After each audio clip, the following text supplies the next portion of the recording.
어, 반갑습니다. 이번 주부터는 이제 세 번에 걸쳐서 제가 그 강의를 맡게 됐습니다.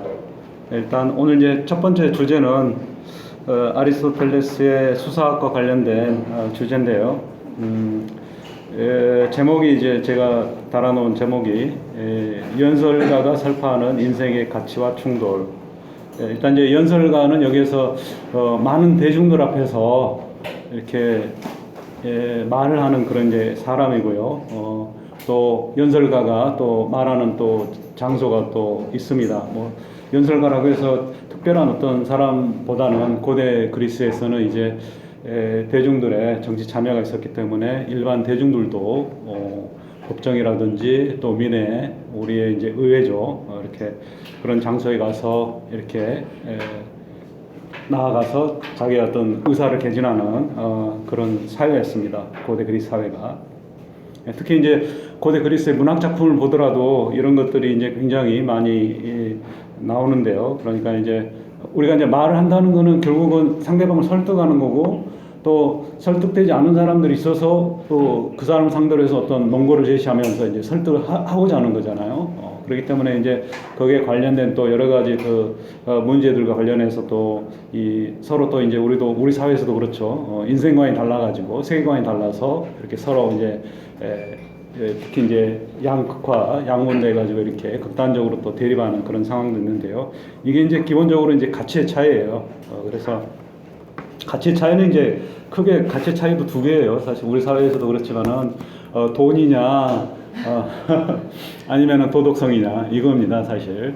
그래서 이제 철학자들은 돈, 경제적인 어떤 이득보다는 그래도 도덕적인 가치, 정의, 진실 뭐 이런 거를 이제 주장을 하는 거고요. 예.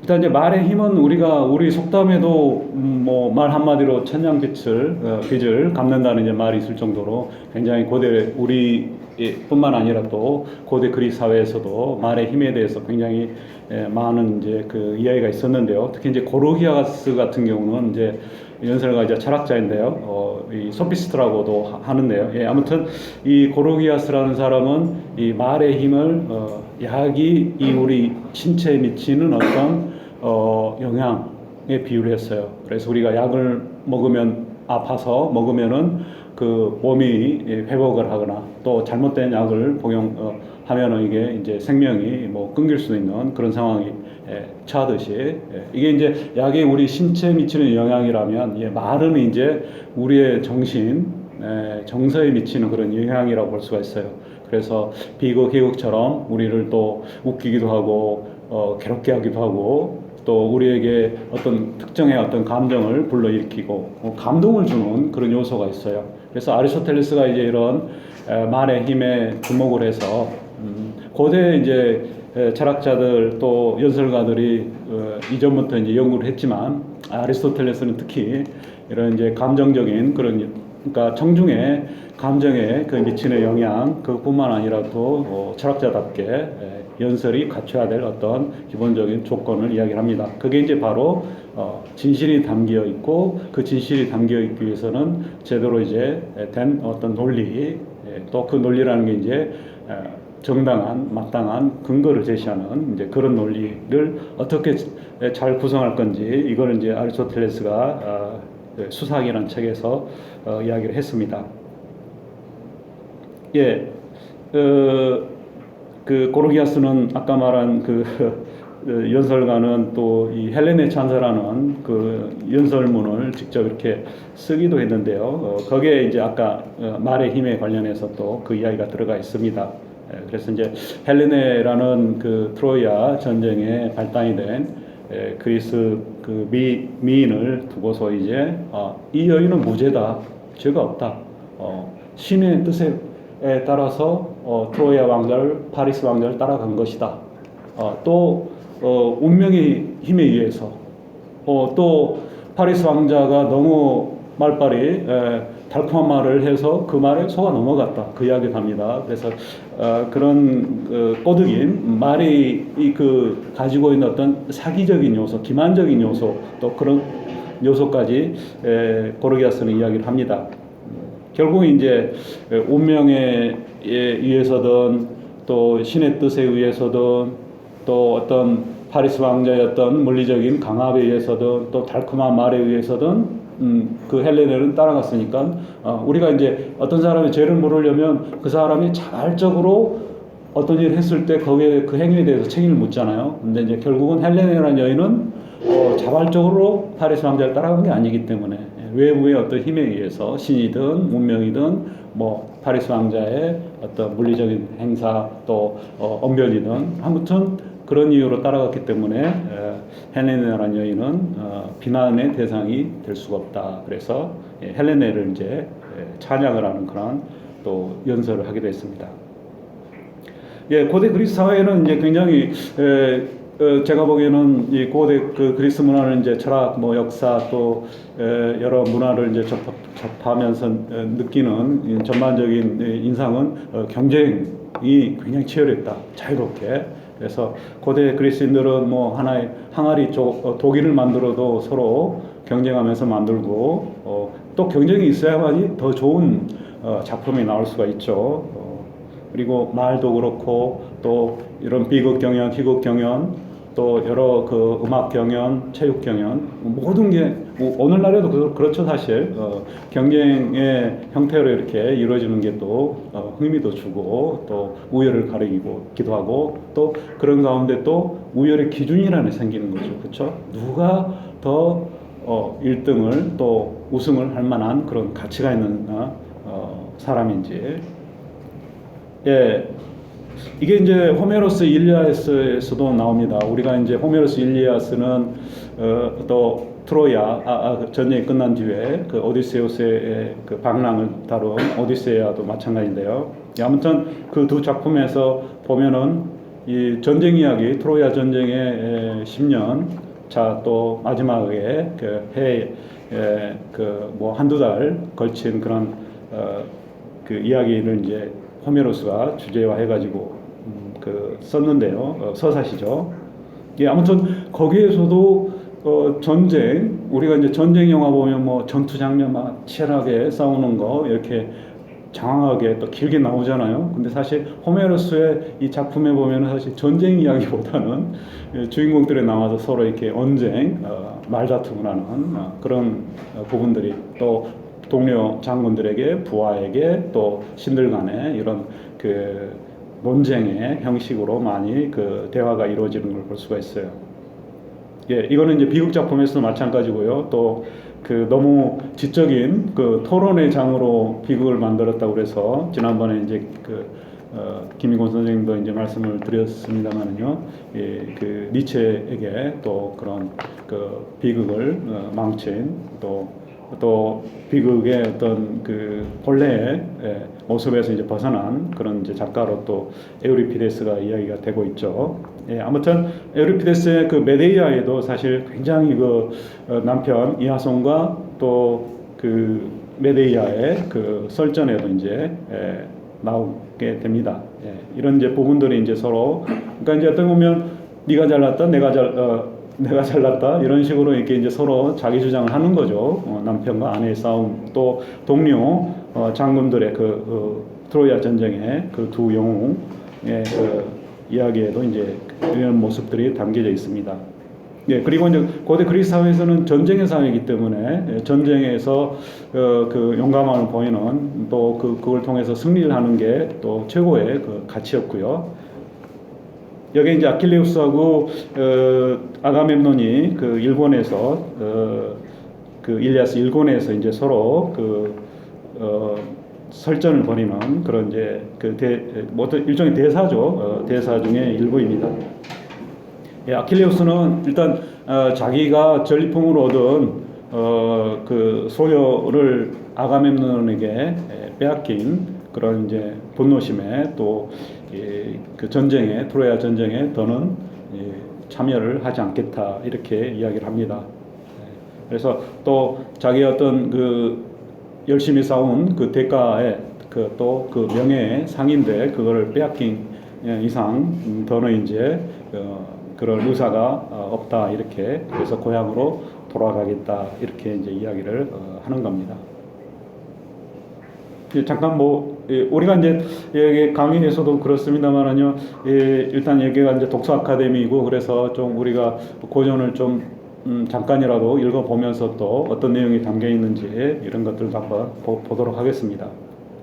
아킬레우스의 그 분노라고 우리가 이제 주제를 보통 일권을 하고 또 그 일리아스의 전체 그 주제를 또 그렇게 잡기도 하는데요. 아킬레우스가 이제 이렇게 그 말을 아가멤논을 상대로 합니다. 그대 파렴치한 철면피여, 우리가 그대를 따라 이곳에 트로이아에 온 것은 메넬라오스와 그대를 위해. 메넬라오스는 이제 아가멤논의 동생이죠. 헬레네를 빼앗긴 또 장본인이긴 합니다. 아무튼 이 두 형제를 위해서 트로이아인들을 응징함으로써 그대를 기쁘게 해주기 위함이었어. 그런데도 이런 사실들은 염두에 두지 않고 내가 피땀 흘려 얻었고 아카이아, 아카이아는 이제 그리스라고 보시면 되겠어요. 그리스 아들들이 내게 준 명예상을 그대가 몸소 빼앗아 가겠다고 위협하다니. 아카이아인들이 트로이아인들의 어떤 번화한 도시를 함락할 적마다 나는 한 번도 그대와 동등한 상을 받아보지 못했어. 치열한 전투의 노고를 더 많이 감당해내는 것은 내 팔인데도 전리품을 분배할 적이면 그대의 상은 월등히 더 컸으며 나는 지치도록 싸운 뒤 보잘것없는 물건을 소중히 간직하고 배로 돌아가곤 했어. 하지만 이제는 고향 프티에로 돌아가겠어. 부리처럼 생긴 배를 타고 고향으로 돌아가는 편이 훨씬 낫겠어. 여기에서 모욕을 받아가며 그대를 위해 부와 재물을 길어다 줄 생각은 추호도 없소이다. 아가멤논이 이제 갈 테면 가라. 나는 개의치 않는다. 그대가 분개한데도 개의치 않을 것이오. 이것만은 일러두겠어. 포이버스 빛나는 자 아폴론이 나에게서 크리세이스를 빼앗아가니. 이게 이제 아폴론이 그 그리스 진영의 전염병을 퍼뜨렸어요. 그래서 이제 그 아폴론의 그를 달래고자 이제 아폴론의 그 사제인 크리세스의 딸을 이제 돌려줍니다. 그 대신 이제 아가멤논이 또 그 브리세이스를 대신 그 친구 전우 것을 이제 빼앗아 가요. 좀 어떻게 보면 좀 자기 걸 빼앗기고 동료 것을 다시 빼앗는 그런 좀 이상한 거였죠. 아무튼 그런 이제 남의 것을 빼앗는 거예요. 그게 이제 정의에 어긋나는 거죠, 그렇죠? 정의라는 게 기본적으로 내 것이 아닌 것을 남의 것을 자기가 갖는 거예요. 정의라는 건 그걸 다시 되돌려 주는 거예요. 우리가 기본적으로 어떤 범죄이든 상해든 또 훔치는 거든 마찬가지죠. 그냥 원래 상태로 이렇게 되돌려 주는 게 정의입니다. 그래서 아폴론인 나에게서 내가 그 전리품으로 가진 크리세이스를 빼앗아가니 그녀를 나는 내 배에 태워 나의 전원들과 함께 보낼 것이요. 그리고 내 몸소 그대의 막사로 가서 그대의 명예 상인 보리 예쁜 크리세이스를 데리고 갈 것이요. 그러면 그대는 내가 그대보다 얼마나 더 위대한지 잘 알게 될 것이며 다른 자들도 감히 내게 대등한 언사를 쓰거나 맞설 마음이 내키지 않으리라. 제가 좀 오탈자를 제대로 잡지를 못했는데요. 내게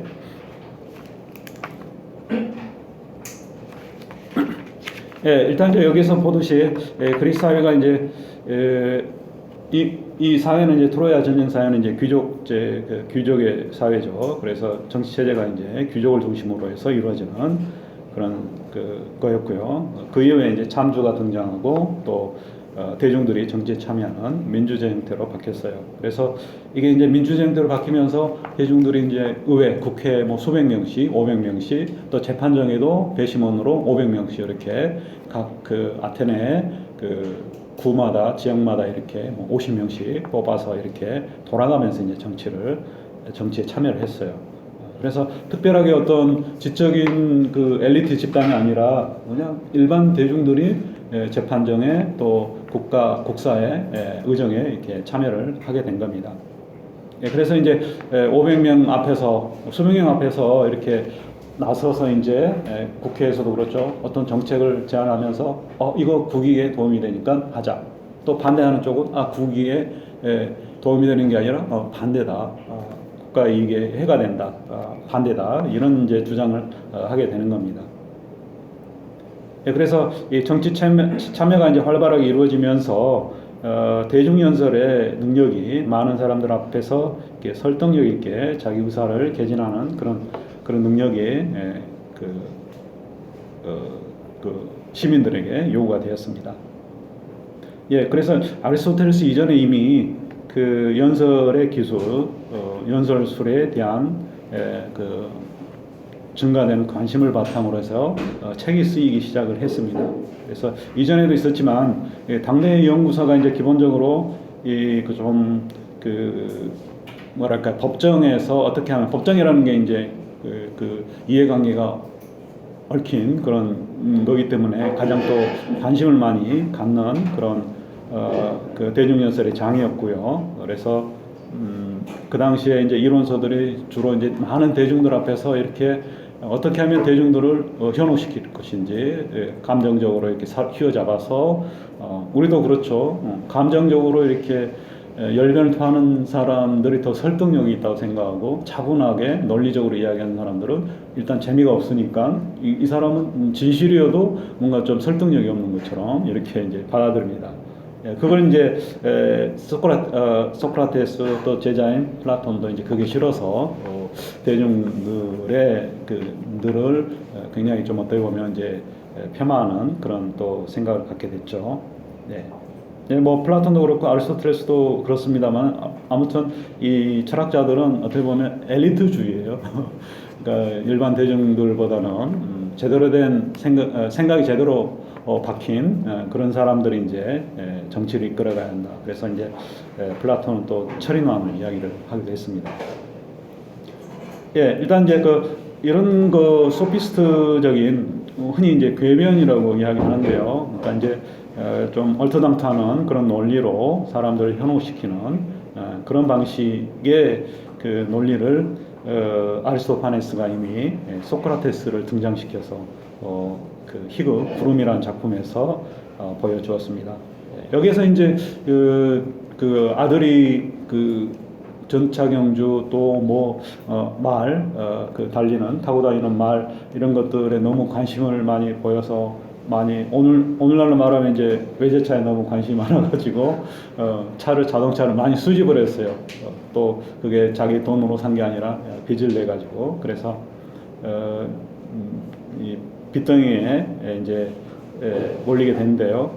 그걸 이제 어떻게 하면 갚지 않을 수 있는지 이거를 연구하다가 들리는 소문에 소크라테스가 빚을 떼먹는 방법을 이제 가르쳐 준다고 해서 거기 가서 이제 자기가 배우다가 안 되니까 아들을 대신 또 가서 직접 당사자에게 그 사기술을 이제 배우게 합니다. 아무튼 여기 이제 아들과 아버지의 대화에서도 이제 바로 그런 그 소피스트들의 그 기본 모토가 이제 그 반영이 되는데요. 그러니까 일단 약한 논증을 강하게 만든다. 이런 이제 그게 이제 바로 그 소피스트들의 그 캐치프레이즈입니다. 그래서 여기 이제 보면 아들에게 이제 좀 가서 배우라고 그러니까 뭘 배우라고 하는 건지 이렇게 아들이 대묻습니다. 그래서 아버지가 사람들이 말하기에 저들에게는 매사에 정론과 올바른 논증과 또 그릇된 논증 두 가지 논리가 있대. 그리고 그 중에 하나인 사로는 아무리 나빠도 소송에서 반드시 이긴대. 네가 그런 사론을 배우면 너는 지금까지 빚진 너 때문에 빚진 죄송합니다.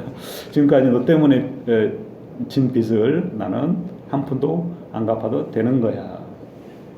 유명한 그 정치인 그 페리클레스도 그런 이야기가 있어요. 플루타르코스 영전에 보면 그 페리클레스도 이제 아테네 황금기를 이끈 또 정치인이고 수십 년 동안 뭐 40년 이상 그리고 굉장히 또 언변이 뛰어났다고 합니다. 그래서 거기 영웅전에 보면은 레슬링 시합에 지고서도 자기가 이겼다고 이렇게 강변할 정도로 설득을 할 정도로 또 말빨이 셌다고 전합니다. 아무튼 그 당시에 이제 그러니까 이제 어떻게 보면 사실을 왜곡하는 거죠. 말이 진실을 전달하는 그런 힘도 있지만은 또 진실을 왜곡하는 그런 거꾸로 그게 이제 두 가지 측면이죠. 동절의 양면처럼. 예, 이전의 연설술 연구는 주로 청중의 감정을 유발하는 측면에 주목하여서 특히 법정 연설에서 영향력을 미치고자 했다. 이에 아리스토텔레스는 연설의 다양한 설득 수단, 그러니까 여러 가지 설득 수단이 있는데 그 중에서도 또 로고스, 논증의 요소를 강조하고 철학자이기 때문에 논리, 내용 이런 것들을 이제 중요시 여기는 거죠. 그래서 감정에 호소하는 것도 연설 자체에 이루어지도록 요구를 한다. 우리가 이제 상품에 비교하면 그거죠. 물건을 팔 때 포장을 잘 예쁘게 하는 것도 중요하죠. 그렇지만은 일단 기본적으로 중요한 게 뭐예요? 물건 자체죠. 그렇죠? 물건 자체를 제대로 만들어서 그걸 또 잘 포장을 해서 잘 또 효과적으로 홍보해서 광고해서 소비자에게 이렇게 많이 팔릴 수 있도록 만드는 것처럼 연설도 이제 내용뿐만 아니라 기본적으로 그 포장 이게 이제 아리스토텔레스가 말한 이 뒤에 이제 그 수사학에서 나오는 그 운문 아닌 그 산문 연설문을 어떻게 하면 잘 꾸밀 것인지 그래서 연설의 또 문체를 또 이야기를 합니다. 예, 그 다음에 이제 청중의 그 감정에 또 호소하는 일단은 연설은 기본적으로 대중을 상대로 하는 거기 때문에 둘이 대화하거나 뭐 토론하거나 그런 상황이 아니기 때문에 많은 사람들을 상대로 안 해서 그들에게 또 효과적으로 자기의 어떤 논리라든지 연설의 내용을 전달하기 위해서는 또 그 재미가 있어야 합니다. 그래서 청중들에게 감정적으로 호소하기도 하고 또 여러 가지 그 청중들의 그 눈높이에 맞춰서 연설을 또 해야 된다고 아리스토텔레스는 기본적으로 주장을 하게 됩니다. 예, 그래서 이제 수사학이라는 이 책인데요. 수사학이라는 이 책은 아리스토텔레스의 저술 목록 그 책을 이제 쭉 그 전집을 보면은 이제 아래쪽, 그러니까 뒤쪽에 그 시약과 더불어서 이렇게 편집이 되어 있습니다. 예, 일단 이제 포이에티케라는 그 분야, 아리스토텔레스 철학을 이제 크게 논리학, 이론학, 실천학 또 흔히 이제 여기 말한 포이에티케, 제자각 이렇게 네 개로 구분을 하는데요. 포이에티케는 일단은 그 만듦의 기술, 만듦, 제작의 기술 이렇게 되면 이해하시면 되겠습니다. 그래서 이제 수사학은 그 산문인 연설문을 만드는 기술, 그다음 시학은 운문인 시, 뭐 서사시, 서정시, 또 비거희거 이런 그 운문의 형태로 된 글을 만드는 기술 이렇게 되겠습니다. 예, 그래서 저는 사실 저도 이제 이 수사학 시학을 번역을 하고 있습니다만은요, 제목 자체부터 저는 바꾸고 싶습니다. 그래서 수사학은 뭐 대중연설의 기술, 그래서 또 줄여서 그냥 연설술. 시학은 이제 제가 아리스토텔레스의 창작 예술 이렇게 한 것처럼요. 또 다른 책에서 제목에서도 이제 썼는데요. 저는 이제 창작술이라고 또 하고 싶기도 하고요. 예, 아무튼 수사학 시학은 좀 뭔가 여러분들도 이제 어떤 그 감으로 이렇게 이 책 제목을 대하시는지 모르겠는데요. 예, 일단 플라톤 같은 경우는 이제 그 대화자의 대화 상대의 이름으로 많이 이제 대화편이 그 제목이 붙어 있어서 그 책 제목 자체가 크게 논란은 되지 않습니다. 물론 이제 뭐 크리티아스, 뭐 메논 그러면 책 내용이 뭔지 모르죠 사실. 그렇죠. 읽어봐야지 이제 그 책 내용을 아는데 아무래도 아리스토텔레스는 책 내용을 담은 오늘날과 같은 그런 이제 책 제목이 붙었는데 책 제목 자체가 또 좀 구닥다리야 제가 보기에는. 예전에 우리 뭐 예전에 이전 세대에 제 학교 다닐 때만 해도 이제 그랬죠. 초등학교로 하는 예전에 국민학교라고 그랬죠. 지금은 이제 그 말이 이제 완전히 사라지고 정말 지금 되돌아보면 이제 구닥다리였던 그런 용어였죠. 이제 수사학 시학도 저는 마찬가지라고 생각을 해요. 일단 이제 포에티케도 그렇고 수사학의 그 그리스어인 레토리키도 그렇고 일단 동사형에서 그 파생이 된 명사형이라고 볼 수가 있어요. 그래서 포에티케는 그냥 make 만든다는 거고요. 수사학의 이제 레토리케는 말한다는 거예요. 그러니까 말함의 기술, 만듦의 기술, 또 그런 거예요. 근데 이게 이제 수사학, 시학 그래머를 버리면 이제 우리말에 이제 동사 형태가 없죠. 수사하다, 뭐 범죄 수사한다, 뭐 이런 이야기는 있지만은 이런 그 레토릭의 의미에서 수사한다는 말은 없습니다. 시하다 그 말도 없고요. 사실 어린아이 뭐그 오줌 누기 할 때 시하다 그러지. 아무튼 만들매 기술 그게 이제 우문이냐 사문이냐에 따라서 이 두 가지가 갈려. 그러니까 수사하고 시학은 어떻게 보면 굉장히 연결되어 있어요. 말로써 대중을 상대로 해서 그리고 그거를 잘 예쁘게 포장하는 기술이고, 그 다음에 이제 시학 같은 경우는 그 우문으로서, 그래서 이제 아리스토텔레스 수사학에서는 산문의 문체를 상권에서 이야기하고 시학에서는 또 우문의 문체를 이야기해요. 그래서 이제 그 문학하신 분들이나 이런 분들은 이제 그 아리스토텔레스 문체론을 연구할 때 주로 이제 그 수사학 3권하고 또 시학의 그 뒷부분 몇 장을 연구를 많이 합니다. 수사학과 시학의 이제 제목은 이제 그렇고요.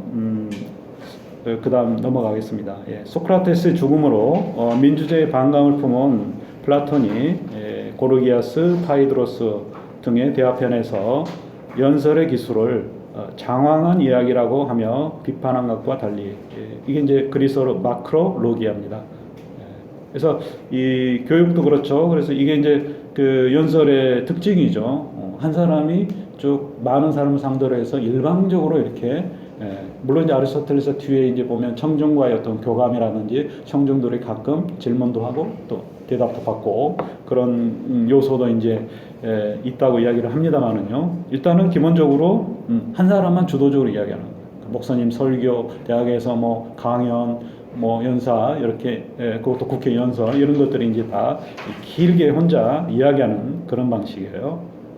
이게 이제 철학적인 방식이 아니고 또 제대로 된 어떤 진리 탐구에 적합한 그런 방식이 아니라고 해서 이제 플라톤은 그 좀 거리를 둡니다. 그렇지만 이제 아리스토텔레스는 이런 기술이 실생활에서 영향력을 발휘한다는 점을 인정을 하고, 아리스토텔레스는 이제 기본적으로 인간 현실이 어떻게 굴러가는지, 그래서 뭐 자연 세계도 마찬가지고요. 그러니까 정치 체제라든지 또 이런 연설의 장르, 장에서 또 어떻게 연설이 이루어지는지 이런 것들을 또 연구를 합니다.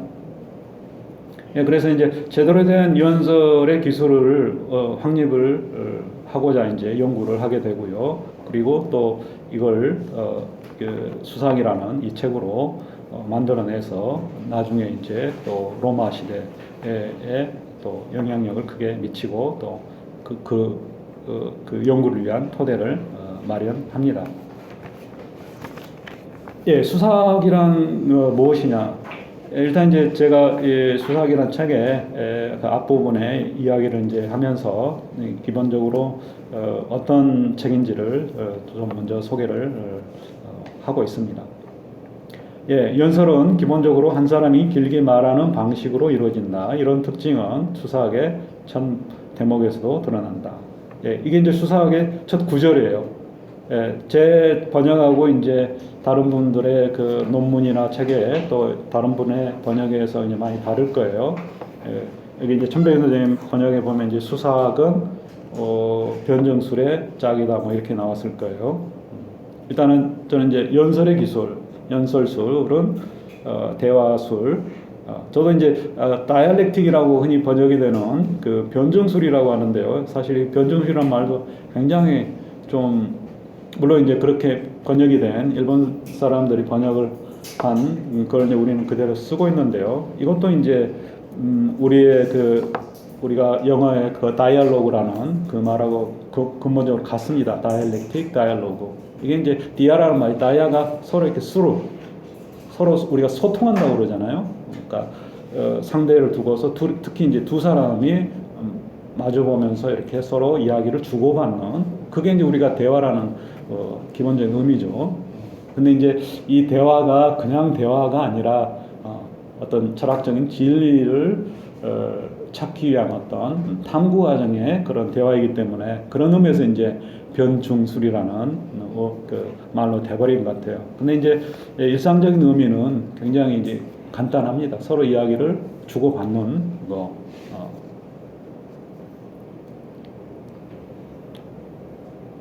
그 다음에 이제 왜 짝인지, 그러니까 이제 수사학은 변증술의 짝이다 그러면은 이게 뭐가 안 들어와요.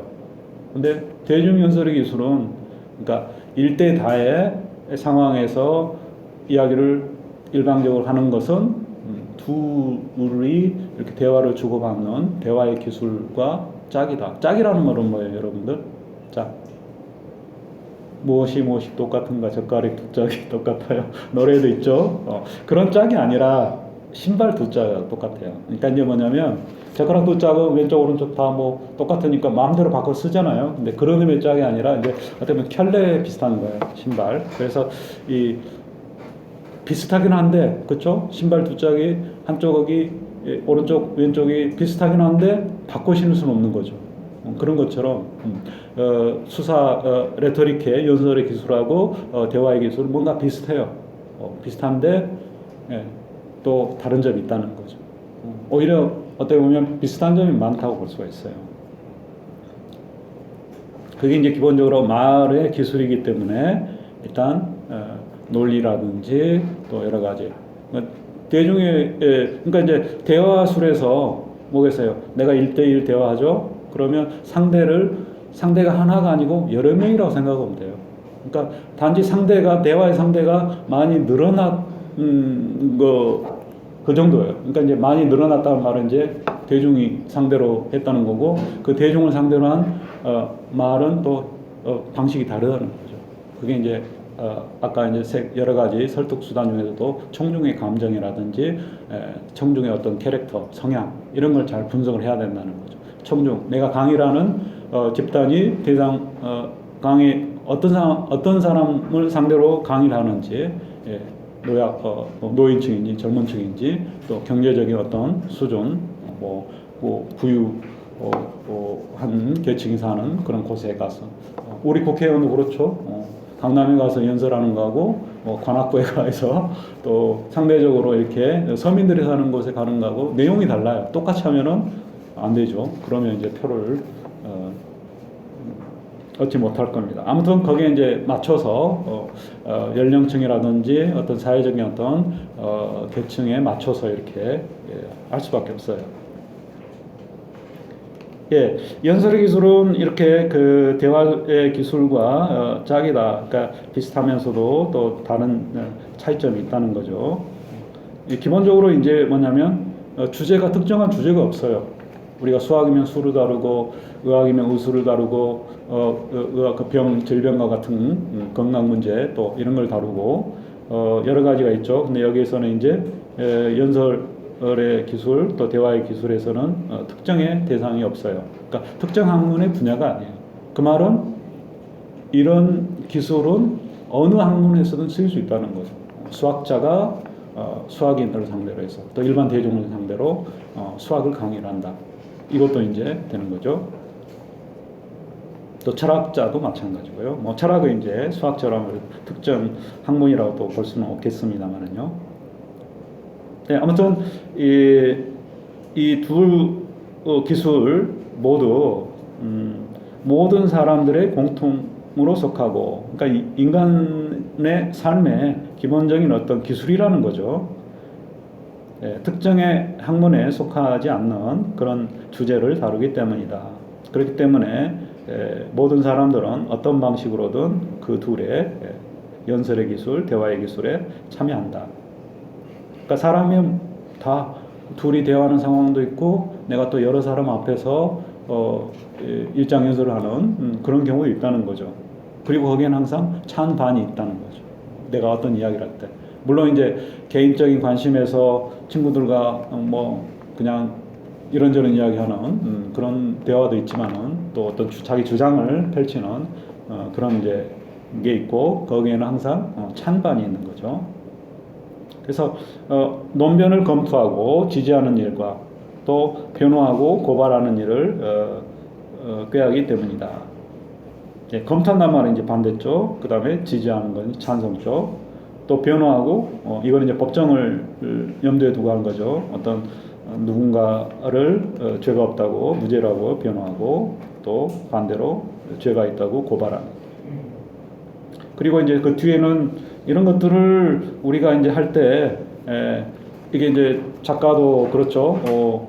이 사람이 타고난 작가, 타고난 어떤 그 재능을 가진 그런 작가인지 아니면은 후천적으로 열심히 뭐 그 어떤 좋은 스승을 만나서 배운다든지 또 자기가 노력을 통해서 작가의 어떤 자질을 또 그 능력을 이렇게 키워가는 그런 게 있을 수가 있어요. 말도 마찬가지예요.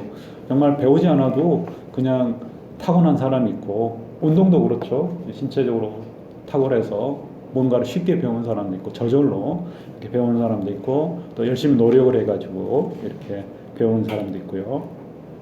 예, 아리스토텔레스는 이제 이런 것들을 다 고찰을 주목으로 해서 연설의 기술에서 이제 왜 그런지, 왜 어떤 사람은 타고난 재주가 있어서 이렇게 말을 잘하게 되고 그 원인들을 또 반대로 후천적으로 또 어떻게 하면 연설을 설득력 있게 잘 할 수 있는지 하는 사람을 보고서 이제 그 원인을 탐구할 수가 있다는 겁니다.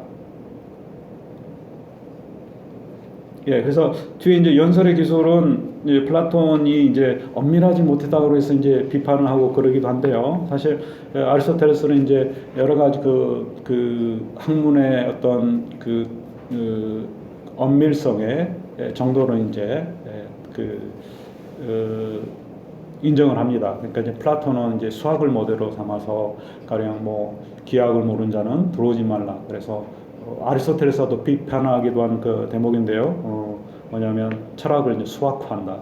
너무 이렇게 수학의 엄밀성의 기준으로 모든 것을 이렇게 그 체계 위에 올리려고 한다. 이제 그런 비판을 하는데요. 네, 아리스토텔레스는 기본적으로 대중의 연설의 기술은 엄밀한 수학적인 증명이 아니라는 거죠. 학문의 증명보다는 대화의 기술, 대화의 방식과, 그래서 이제 아리스토텔레스의 그 다이알렉틱, 대화술하고 플라톤의 다이알렉틱하고 또 달라요. 플라톤의 다이알렉틱은 굉장히 최고였던 학문의 방법인데, 이 아리스토텔레스의 다이알렉틱은 굉장히 진리를 찾아가는 데 과정에서 뭔가 진리를 탐구하는 그 과정, 하나의 시도의 과정이라고 이제 이야기를 하는 거예요. 예, 아무튼 둘 다 어떤 특정 학문의 지식을 전제하지 않고 우리가 인생을 살아가면서 숙고의 대상, 실생활을 살아가면서 이거 해야 되는지 말아야 되는지, 저 사람 죄가 있는지 없는지, 또 저 사람 정말 훌륭한 사람이니 아닌지, 이런 것들을 그 판단할 때 도움이 된다는 거죠. 예, 연설술은 각각의 경우에서 가능한 설득 수단을 찾아보는 능력이라고 해두자.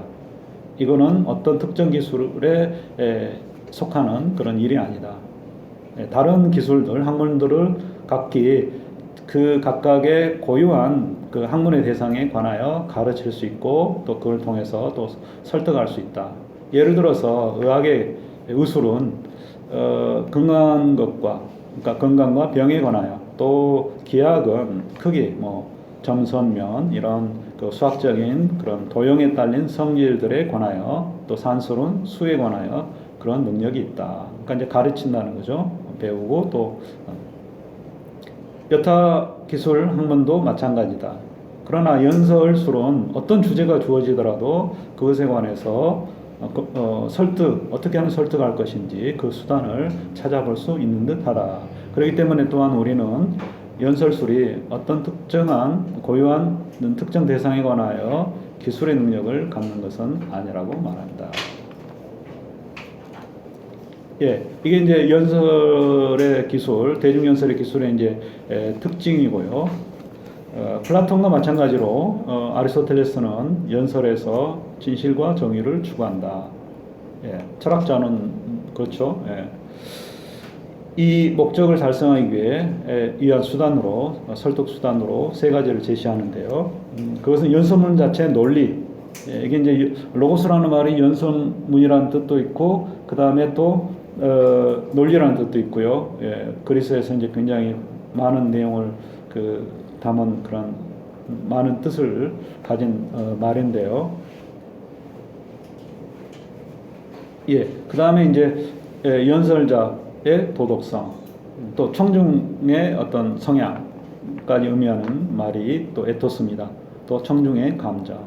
아무튼 이 뒤에 이제 나옵니다만은요. 그 연설에 우리가 뭐의 삼요소 뭐 이렇게 많이 하잖아요. 뭐 시의 삼요소 무슨 뭐의 삼요소 이렇게 하는데요. 여기도 연설의 삼요소가 뒤에 이제 나옵니다. 그게 이제 연설하고 당사자, 연설하는 사람, 연설을 듣는 사람 이렇게 되겠죠.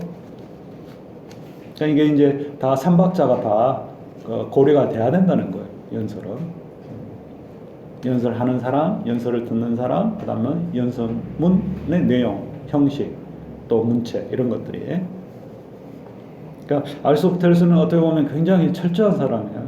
그러니까 뭔가 사물을 볼 때 여러 측면에서 이렇게 보면서 그거를 빠짐없이 이렇게 나열을 하는, 또 그걸 논의를 하는 그런 방식으로 철학을 전개합니다.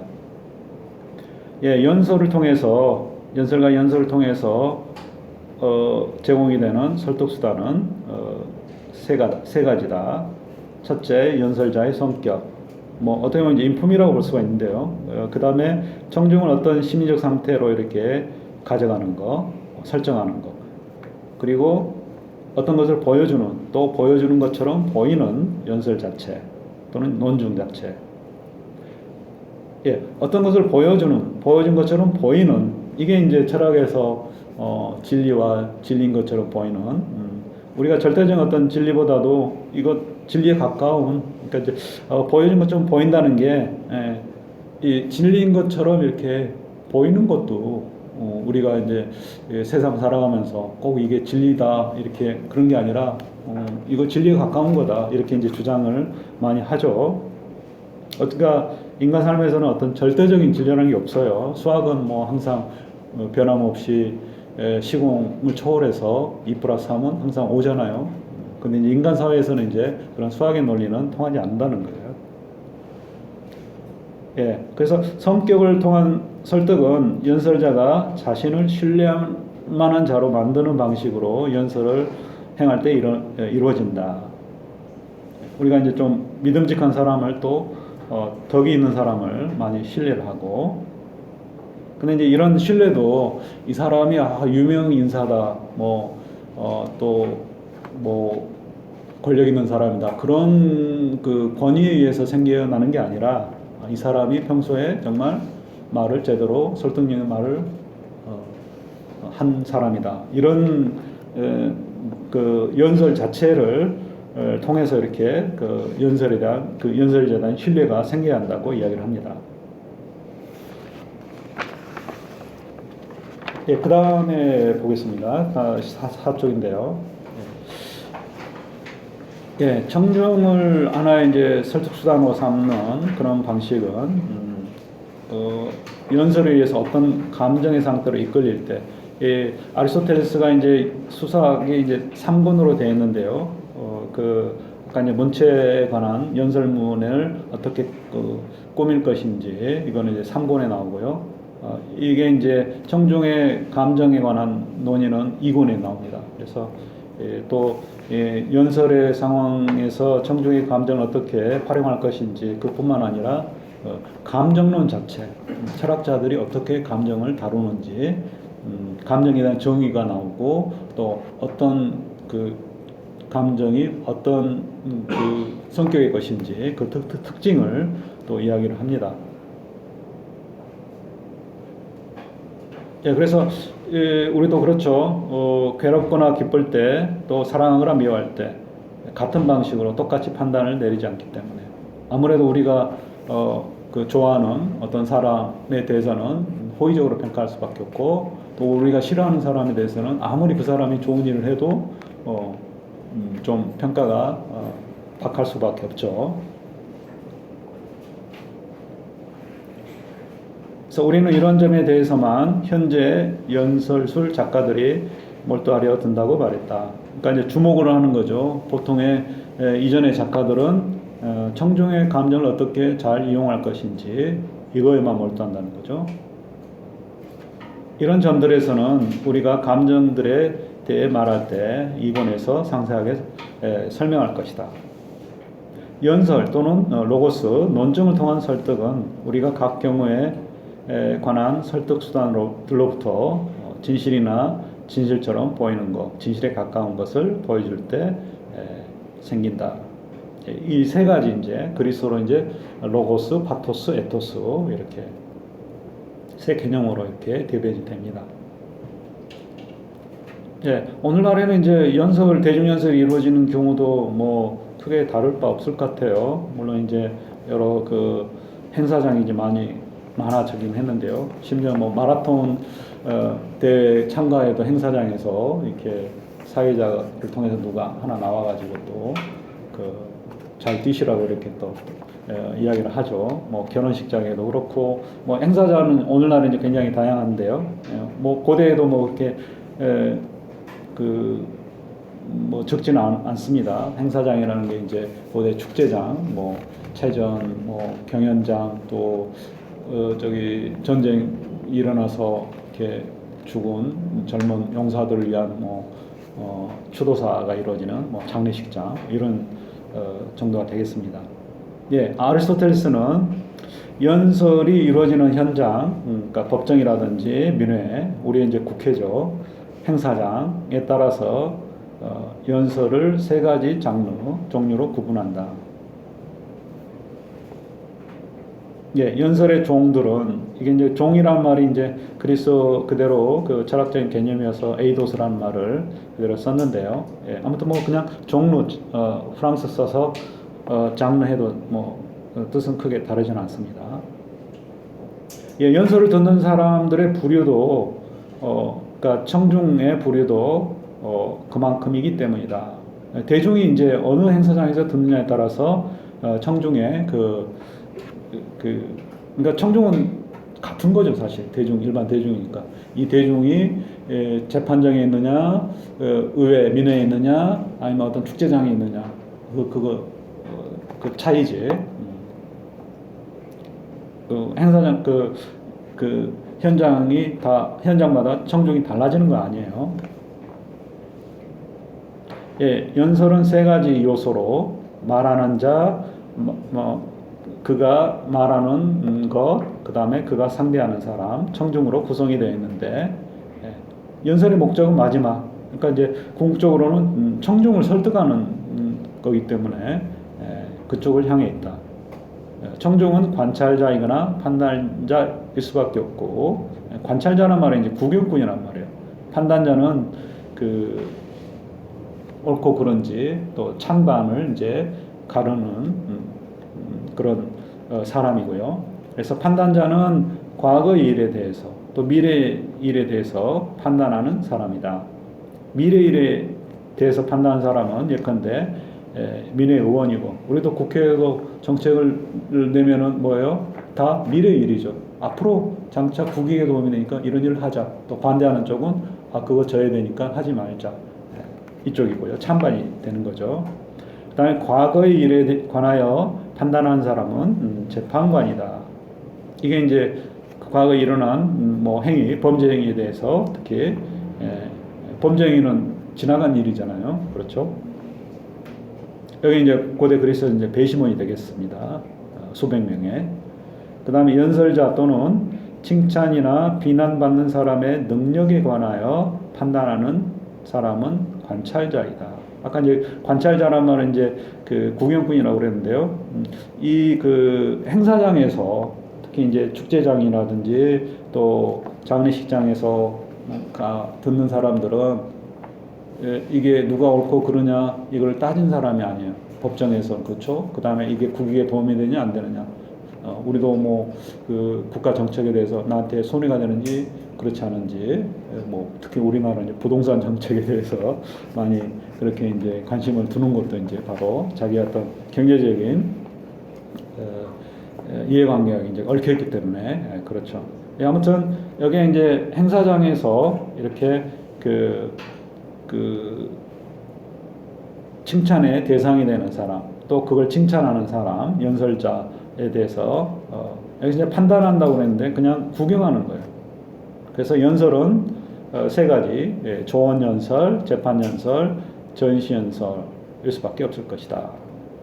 제가 아까 이제 시약 수사할 때도 이야기를 했습니다만은요. 다른 분들은 뭐 조언 연설을 뭐 의회 연설, 뭐 또 심의 연설 이렇게 했을 거예요. 그다음에 전시 연설은 과시 연설, 네. 다른 분들도 전면은 과시 연설 뭐 이렇게 하고요. 그다음에 재판 연설은 이제 이 연설이 행해지는 재판을 이제 염두에 두고 재판 연설이라고 했는데요. 저는 기본적인 이제 원칙은 항상 그렇습니다. 동사 형태로 조언하는 것, 조언하다, 전시하다, 보여주다, 그 다음에 재판하다 이렇게 명사형이 뭐 법정하다라는 말 없죠. 의외하다는 말 없고요. 아무튼 그 동사를 잘 살려서 이렇게 명사형어를 만들려고 노력을 합니다. 조언 연설은 이제 공고와 만류의 형태로 이루어지고요. 그러니까 뭔가를 하자 좋으니까 또 뭔가를 해로우니까 나쁜 거니까 하지 말자 이런 거예요. 여기서 이제 좋음이라는 거는 기본적으로 이제 그 이득이 되는 거냐 또 나쁜 것은 해가 되는 거냐 이런 이제 뜻이에요. 그 다음에 전시 연설은 이제 전쟁 상황 그런 의미에서 전시가 아니라 뭐 우리 전시회 하듯이 이렇게 미술 작품을 관람하는 그런 전시회 그런 의미입니다. 그러니까 보여준다는 거, 쇼. 뭘 보여주는 거예요? 어떤 사람의 훌륭함, 미덕. 우리가 이제 그 장례식장 특히 그 전쟁 후에 추도식에서 그 하는 그런 것들은 이제 이런 형태죠. 전사자들의 어떤 용기를 찬양을 하는, 그러니까 그것도 이제 하나의 그 덕목이잖아요. 용기라는. 그래서 이 덕목을 찬양을 하는. 그래서 보통 이제 전시 연설은 찬양 연설이라고 많이 합니다. 근데 이제 왜냐하면 많은 사람들 앞에서 누구를 그 도덕성이라든지 또 뭔가 훌륭한 면모를 찬양하는 쪽이 많지 많은 사람들 앞에서 누구를 헐뜯는 비난하는 그런 연설은 없잖아요. 그래서 이제 사실 전시 연설도 그 반대 개념인 그러니까 누구를 칭찬하거나 또 반대로 비난하거나 이렇게 형식이 되어 있는데 주로 이제 칭찬하는 쪽, 찬양하는 쪽이기 때문에 전시 연설은 이제 찬양 연설이라고 보통 많이 합니다. 그래서 아름다움과 추함을 이렇게 아름다움을 여기 이제 아름다움이라는 건 이제 도덕적인 그런 의미가 들어갔어요. 우리가 추한 면모는 또 비난하고 재판 연설은 이제 우리가 쉽게 이해를 할 수 있죠. 고소와 변호. 그래서 시비를 가리는 거예요. 그래서 일본에서 이 세 장르를 차례로 아리스토텔레스가 다룹니다. 그래서 조언 연설, 심의 연설은 4장에서 8장까지, 또 전시 연설, 어떤 사람, 인물 또는 인물들의 그 도덕성이나 덕목을 찬양을 하는 그런 연설이 이제 9장에서 하고요. 그러니까 이제 어떤 사람이 정말 훌륭하다, 아름답다, 도덕적으로 이렇게 이야기를 하려면 뭐가 아름다운지, 뭐가 도덕적으로 훌륭한지 이걸 알아야겠죠. 그렇죠? 그런 것들을 이제 아리스토텔레스가 쭉 나열을 하고 그 다음에 또 우리가 살펴보는 그 뒤쪽에 이제 살펴볼 그 내용이 이제 바로 그것입니다. 좋은 연설은 이제 이로움과 해로움, 뭐가 좋고 뭐가 나쁜 건지, 그게 이제 경제적인 어떤 그런 것도 많이 이제 들어가죠. 우리가 국가 정책에 대해서 우리 국민에게 이로운지 좋은 건지 또 해가 되는지 나쁜 건지, 그래서 뭐가 좋고 뭐가 나쁜 건지 또 뭐가 이롭고 뭐가 해로운 건지 이런 것들을 또 주로 이제 좋은 것, 이로운 거를 나열하면 나쁜 것, 해로운 것은 뭐예요? 반대로 생각하면 되니까 그건 따로 일부러 할 필요는 없어요. 그러니까 좋은 것이 아닌 것들은 나쁜 것들이고 이롭지 않은 건 해로운 것, 이렇게. 아름다움도 마찬가지죠. 아름답지 않으면 그러니까 전 반대되는 거, 그런 게 이제 추함이고요. 옳고 그름도 이제 마찬가지. 네, 그래서 이제 두 번째 부분에 대해서 보도록 하겠습니다. 이게 이제 아리스토텔레스 대중연설의 기술에서 주로 이제 논의되는 가치. 우리가 이제 가치하면은 가치 철학 또는 가치론 하면은 보통 이제 윤리학이에요, 윤리학. 우리가 그래서 살아가면서 어떤 거를 추구하는 뭐 가치가 이제 우리가 뭐 진실, 진선미라고 하잖아요. 진실, 도덕적인 선, 또 미적인 어떤 가치, 아름다움, 또 뭐 종교적인 어떤 가치, 뭐 성을 이야기하기도 하고요. 예, 아무튼 여기 이제 그러니까 이제 가치 철학, 가치론이 담겨 있는 게 또 수사학이에요. 그래서 나중에 이제 보면은 또 아까 레토릭의 연설의 기술이 다이알렉틱 그 변증술 또는 대화의 기술과 비슷하다고 그랬죠. 근데 또 윤리학이나 정치학과 뭔가 비슷한 게 대중연설의 기술이다 이렇게 이야기합니다. 왜냐하면 이제 대중연설에서 이야기하는 그 덕목이나 가치들이 윤리학에 정치학에 밀접하게 연관된 관련된 그런 거기 때문에 기본적으로 윤리는 개인의 행복, 개인이 어떻게 하면 행복해질 수 있는지, 그 정치학은 개인의 차원이라 국민 대다수가 또 국민 전체가 어떻게 하면 행복해질 수 있는지 그 가치를 논하는 거죠. 그 사회의 가치를. 예, 좋은 연설부터 보도록 하겠습니다. 일단 이제 고대 그리스의 그 아가톤이라고 하는 그 개념인데요. 이게 이제 도덕적인 선도 있지만은 아가톤 그러면 또 쓸모가 있음, 이로움 이런 뜻도 있습니다.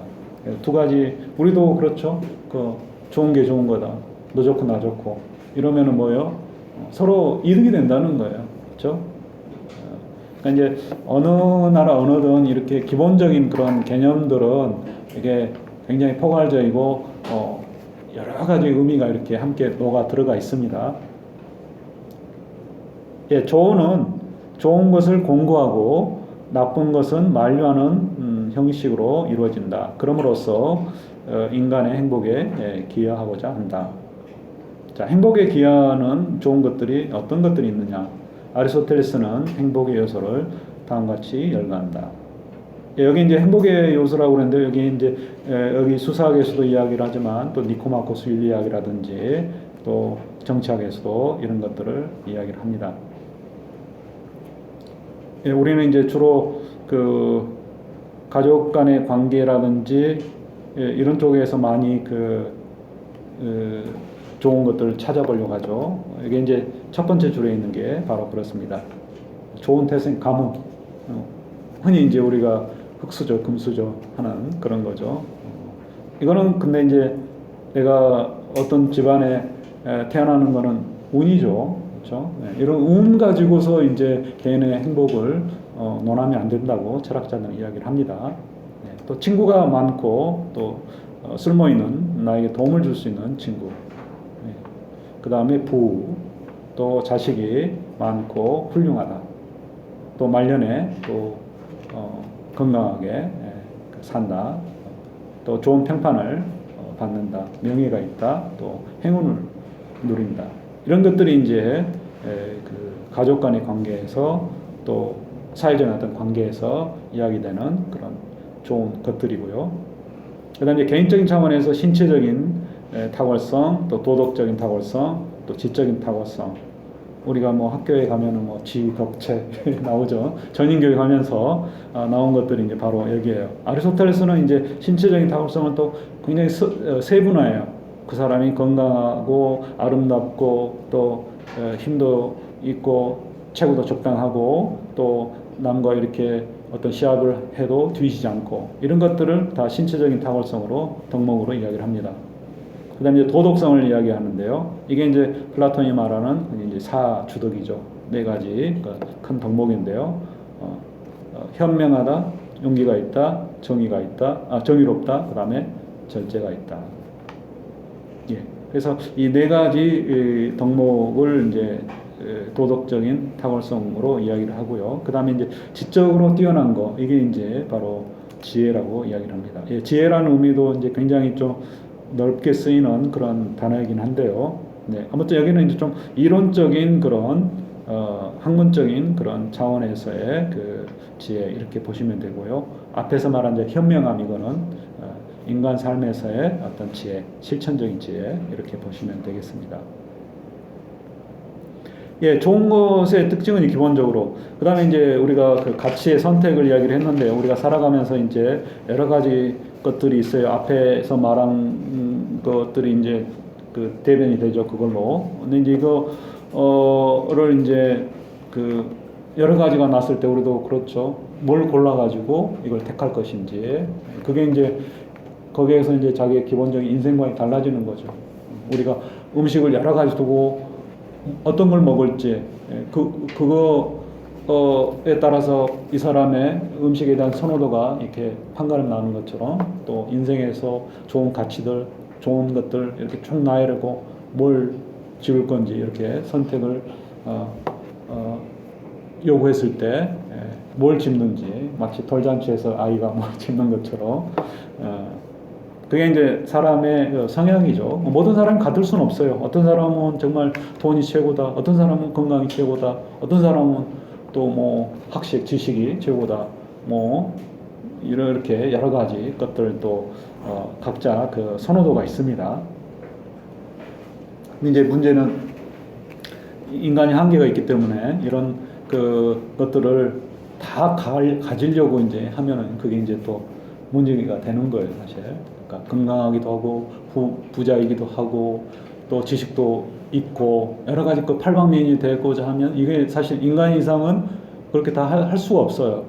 그래서 제가 보면 이제 제 경험으로는 포기할 건 포기하고 집중해서 여기 이제 아리스토텔레스 이야기도 나옵니다.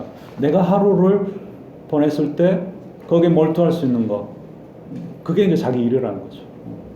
그게 또 재미도 있고 내가 하루 종일 뭘 해도 뭐 물론 돈은 안 들 수도 있어요. 그렇지만 나한테 즐거움을 줄 수 있는 그런 일을 이제 해야 된다. 그게 이제 바로 또 인간이 가지고 있는 어떤 고유한 어떤 자기 본성, 또 개인이 가지고 있는 어떤 자기 자신의 어떤 캐릭터 특징, 이거 이제 다른 삶이라는 거죠. 예, 그 뒤에 이제 아리스토텔레스는 절대적으로 그러니까 이거는 무조건 상대적인 게 아니라 절대적으로 이거는 다 좋은 거다. 이렇게 좋은 것으로 이렇게 이런 성격의 좋은 것을 좀 나열합니다. 최고로 좋은 게 뭐예요? 행복이죠. 우리가 이제 이런 최고로 좋은 걸 이제 철학적인 한자로 이제 최고선이라고 그러는데요. 그러니까 다른 모든 것들의 궁극적인 목표가 되는 그게 이제 다 뭐예요? 건강. 너 왜 건강해지고 싶어? 건강하면 행복하니까.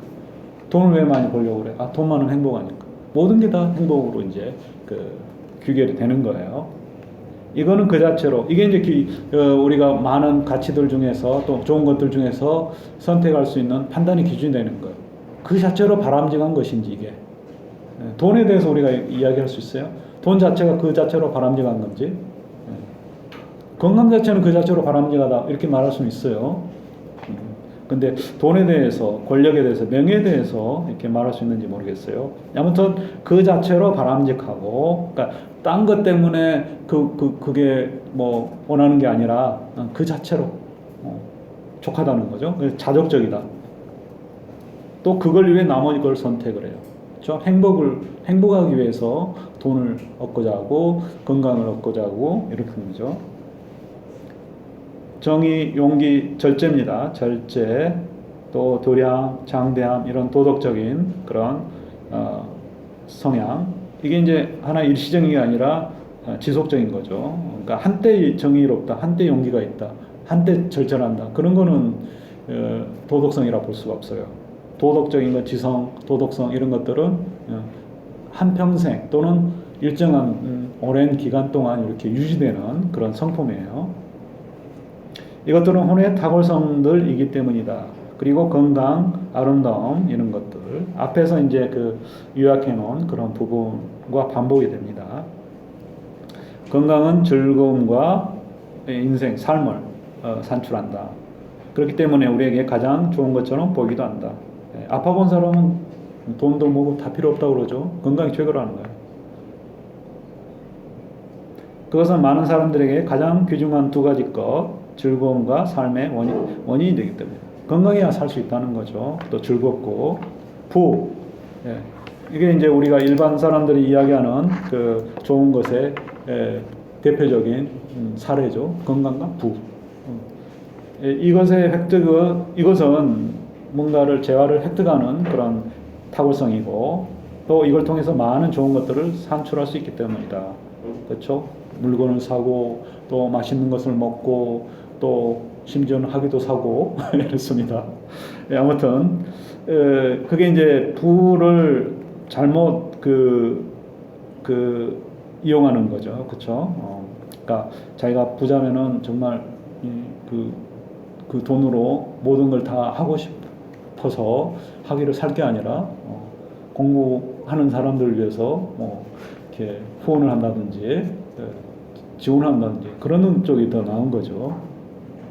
자기가 그 사람이 되고 싶은 거는 이거는 그냥 헛된 꿈이죠, 사실. 그렇죠. 자기가 할 수 없는 뭔가를 대신할 수 있는 사람을 키워주는 게 그게 또 바람직하죠. 친구와 우정, 친구도 그 자체로 바람직하고 여기도 이제 우정은 그 자체로 바람직하다고 그랬어요. 건강 부에 대해서는 그 이야기를 안 했는데 적어도 건강에 대해서는 그 자체로 바람직하다 이렇게 말할 수 있을 것 같아요.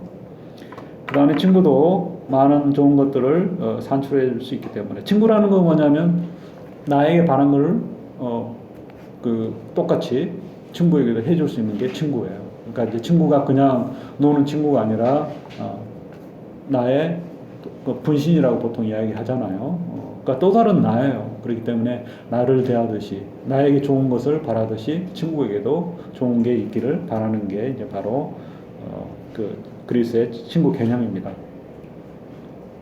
명예, 호평, 좋은 평판 이런 것들도 즐겁고 즐거움을 주고 또 좋은 것들을 이야기를 한다. 그 다음에 이제 좀 지적인 능력, 언변, 또 실행 능력, 또 타고난 소질, 기억력이 좋은 거, 잘 배우고 영민하고 이런 능력, 지적인 능력, 또 학문적인 거, 기술적인 거, 또 살아있는 것 자체 이게 좋은 거예요, 진짜. 그렇죠? 건강. 그러니까 이제 기본적으로 인간에게 가장 좋은 기본적인 게 되는 게 살아있는 거예요, 살아있는 거. 그 다음에 건강하게 살아있는 거. 그 다음에 신체적으로 건강할 뿐만 아니라 정신적으로 건강하게 살아있는 거. 이게 이제 기본적으로 행복이 이제 뭔가 그러니까 그냥 사는 게 아니라 건강하게 또 정신적으로 건강하게 이게 이제 행복에 그리고 철학자들이 말하는 행복이 바로 다른 게 아니라 이거예요. 그 다음에 정의를 이야기를 하고요. 이게 이제 공동체의 이로기 때문에 그렇다는 겁니다. 중간에 한번 쉬어야 될 것 같은데요. 지금 상대적으로 좋은 것들 이게 이제 아까 앞에서는 이제 누가 부, 명예, 건강 이거에 대해서 나쁘다고 할 사람 아무도 없다는 거죠. 이거는 그 조건을 달 필요가 없이 좋은 그런 것들이고요. 그 다음에 이제 경우에 따라서 이게 좋기도 하고 누구한테는 좋은데 누구한테는 나쁜 상대적이라는 게 바로 그렇죠. 상대평가 그러면 누구는 좋은 점수 받는데 나는 나쁜 점수 받는 게 상대평가예요. 그 성적평가에서도 그런 것 중에 상대적이란 말은 이제 여기 이런 것들이 이제 그 가치에서 또 특히 그 찬반의 상황에 있을 때 이제 그 사회적인 우리가 우리 국가의 어떤 정책에서도 이제 그런 거죠. 서로 이제 그 부딪히는 부분이 누구한테는 이익이 되지만 누구한테 손해가 되기 때문에 그렇습니다. 가령 건강을 위해서 이렇게 정책을 펼친다 그러면 누구나 다 좋아하죠.